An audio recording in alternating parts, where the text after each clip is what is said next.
Good day everyone. I wish you all a happy new year 2020. Today I will be discussing about radiocarbon dating.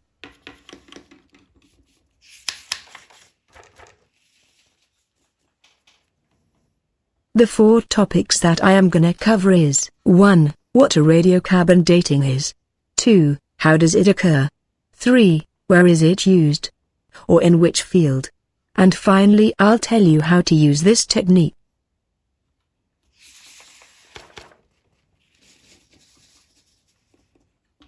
Okay, now, shall we begin? Let's start with the first question. What a radiocarbon dating is. Radiocarbon dating is a highly ingenious technique developed by Willard Libby, in the University of Chicago, in the late 1940s. He was awarded Nobel Prize for this discovery. So, moving on. Why carbon dating? Scientists learn the ages of any biological specimen using this technique. Mainly used in the study of organic material, using the radioactive isotope of carbon present in it. We can calculate the ages of objects that are over 60,000 years old. Isn't it amazing? Shall we move on to our next question? Great. Just to make you understand more clearly, I have given this diagram. Let's start with carbon. Carbon has 3 important isotopes of mass numbers 12, 13 and 14. To be clear, I am writing it down.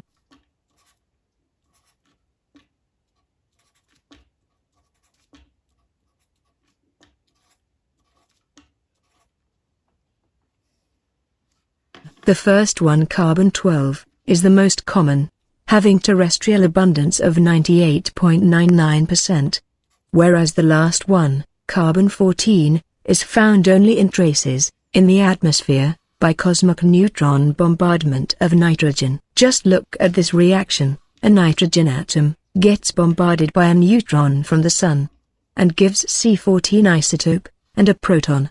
As a result, this carbon-14 isotope is released into our atmosphere, which already contains C12 carbon dioxide. This carbon dioxide, along with the most common C12 carbon dioxide, is consumed by plants and in turn by animals.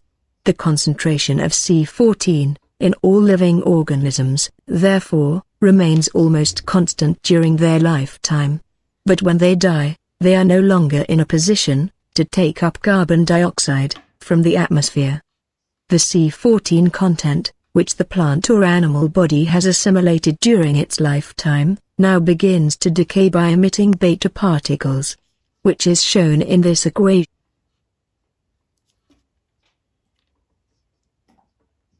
with half-life period of 5,568 years.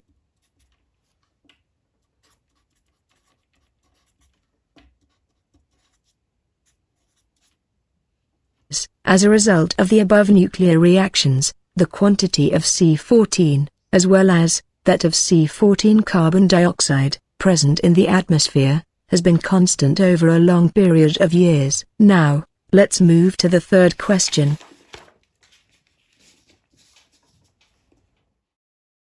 Where is radiocarbon dating used? Basically, this technique is used in a wide variety of fields. Here, I have listed a few for your reference. Wooden archaeological artifacts, ancient human remains, forensic, art history, textiles and fraud detection. And also in environmental studies. Now, let's move to the final part. How do they use this technique to determine the age of any sample under study? Here, I have given 3 key points. First one is half-life period. The time required for the disintegration of 1/2 of the original amount of the radioactive substance is called its half-life period. It is represented as T-half. It was found that the half-life period of C14 is 5,568 years. N0 denotes the decay rate. That is, the number of beta ray disintegrations, just at the time of the death of the plant.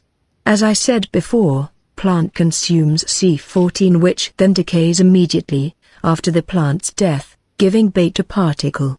This rate is, approximately, 16.1, plus or minus 0.3 counts, per minute, per gram of carbon. Whereas n is the decay rate of the sample after t years. Say, if you have found a fossil, then, the decay rate at the time you have found it, is n.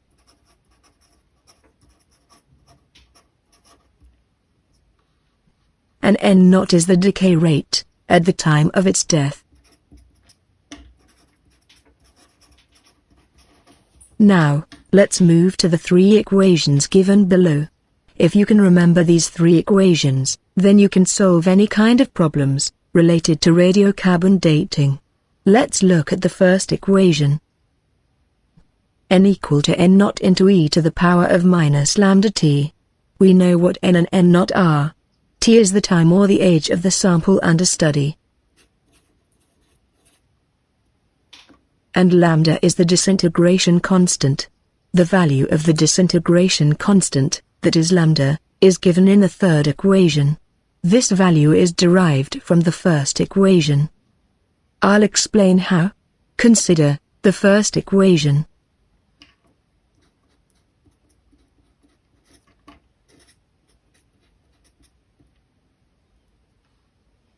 Bring n0 to the left-hand side.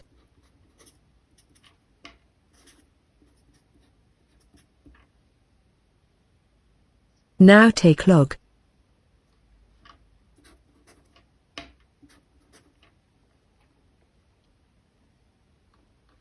of n by n0 gives a value of 0.5. You can ask how? Assume t to be t half. Then, after time t half of the atoms of the radioactive substance would have disintegrated, that is, n by n0 is equal to 1 by 2 or 0.5.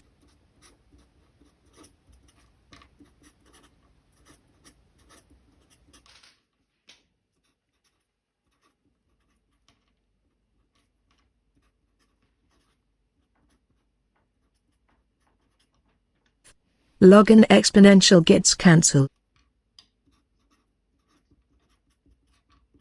and we will have minus lambda into t half.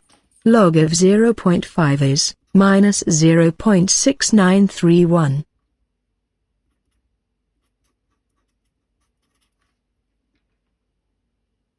On rearrangement, we get the final equation.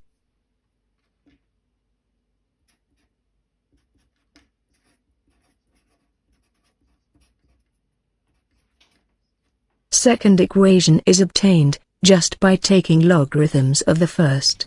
It is better to memorize these three equations for examination point.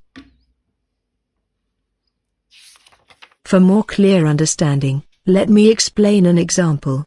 The question is, a freshly cut piece of wood gives 16,100 counts of beta ray emission per minute per kg. And an old wooden bowl gives 13,200 counts per minute per kg. Calculate the age of the wooden bowl. The half-life of C14 is 5,568 years. From this question we can understand that the decay rate of a freshly cut wood is 16,100. That is n0 is equal to 16,100.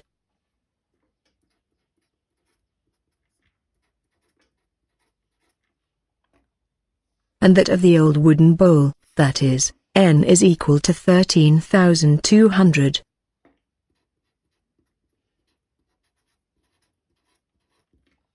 They have asked us to calculate the age of the wooden bowl, which means t is to be found. Half-life period, that is, t half value is given. T half is equal to 5,568 years.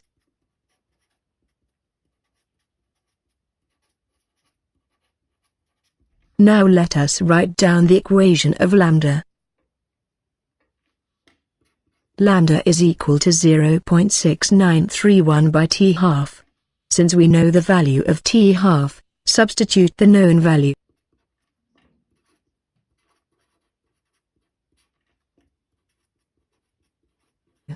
Consider this as equation 1. The decay rate is given by the equation. N is equal to n naught into e to the power of minus lambda t. Let me write this as equation 2. Substitute equation 1 in equation 2.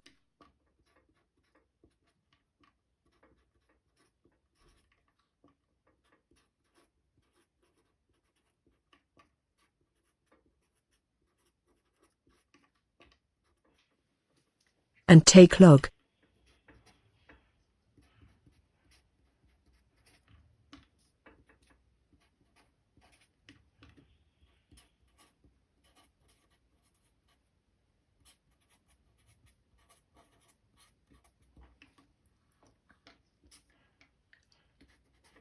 The final equation is obtained as ln n by n naught is equal to minus of 0.6931 by 5568 into t.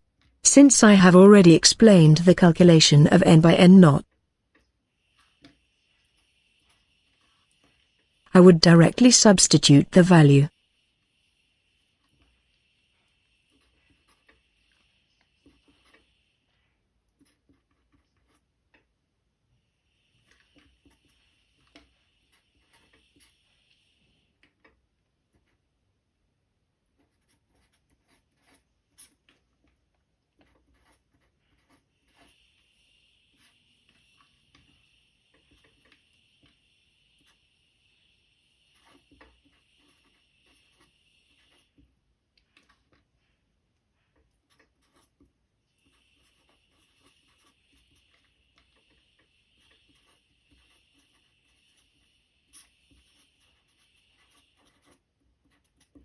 And thus by rearranging, you can get the value of t to be 1596.4 years.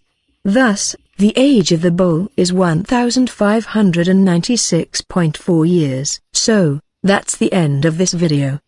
In this session, I have covered all the basic concepts, techniques, and the methods, how to use this technique to calculate the age of any organic sample. Hope you have understood all the points. If you have any queries, please feel free to write in the comment section below. Please do subscribe to our channel to hear more videos on important chemistry topics. And don't forget to click the bell icon to get instant updates.